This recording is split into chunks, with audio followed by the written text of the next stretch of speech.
Company అందరినీ alert చేసింది.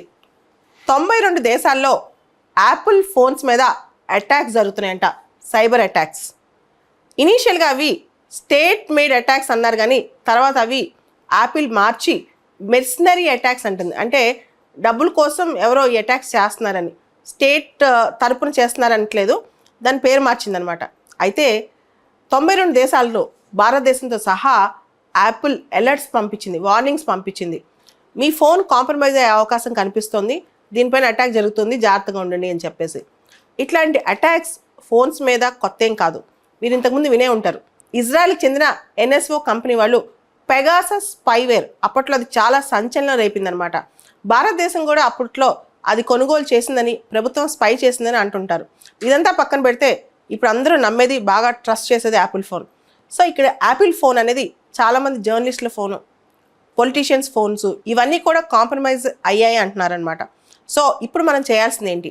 Apple company warning కూడా ఇచ్చింది. యాపిల్ కంపెనీ ఒక టెక్నిక్ కూడా చెప్పింది, కొంత మనం ప్రొటెక్ట్ చేసినందుకు. మనకి యాపిల్ ఫోన్లో సెట్టింగ్స్లోకి వెళ్ళిన తర్వాత దానిలో ప్రైవసీ అండ్ సెక్యూరిటీ అనే దానిలోకి వెళ్తే దానిలో చివర్లో లాక్డౌన్ మోడ్ అని ఉంటుంది.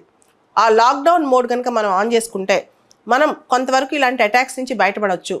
ముఖ్యంగా స్టేట్ అటాక్స్ కానీ అటాక్స్ నుంచి మనం బయటపడవచ్చు. మన ఫోన్లోకి ఎవరైనా మన ఐడి వాళ్ళు యాక్సెస్ చేసేసి మనకు సంబంధించిన సమాచారం యాక్సెస్ చేయకుండా, ముఖ్యంగా యాపిల్లో మనం యాపిల్ పే ఇలాంటివి ఎక్కువ వాడుతుంటే ఇంకా ప్రమాదం ఎక్కువ ఉంటుంది అనమాట.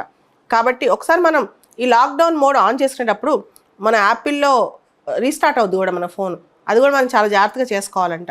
ఒకసారి ఇలాంటివన్నీ కూడా, ఇట్లాంటి సెక్యూరిటీ థ్రెట్స్ బాగా నమ్మే ఐఫోన్ కూడా కాంప్రమైజ్ అవుతుందంటే ఒకసారి ఆలోచించాలి ఈ స్పైవేర్స్ ఎంత స్ట్రాంగ్ ఉన్నాయో. అయితే యాపిల్ కంపెనీ కనిపెడుతుంది స్పైవేర్స్ని, కానీ ఏ టెక్నిక్స్ వాడి కనిపెడుతుందో యాపిల్ కంపెనీ బయటకు చెప్పట్లేదు. దానికి కారణం ఏ టెక్నిక్స్ వాడి ఏ పద్ధతులతో అటాక్స్ని యాపిల్ కంపెనీ కనిపెడుతుందో తెలిస్తే, యాపిల్ కంపెనీ బయటకు చెప్తే వాళ్ళు దాన్ని ఎదుర్కొనే శక్తిని మళ్ళీ సంపాదించుకుంటారని చెప్పి యాపిల్ కంపెనీ ఆ మాట బయటికి చెప్పకుండా, ఎప్పుడైతే అటాక్ జరిగిందని తెలుస్తుందో, అటాక్ ట్రై చేశారని తెలుస్తుందో యాపిల్ కంపెనీ ఇమీడియట్గా మన ఫోన్స్కి వార్నింగ్ ఇస్తుంది. సో ఇప్పట్లో దేన్ని నమ్మే పరిస్థితి లేదు, మనం ప్రతి దానిలో జాగ్రత్తగా ఉండాలి.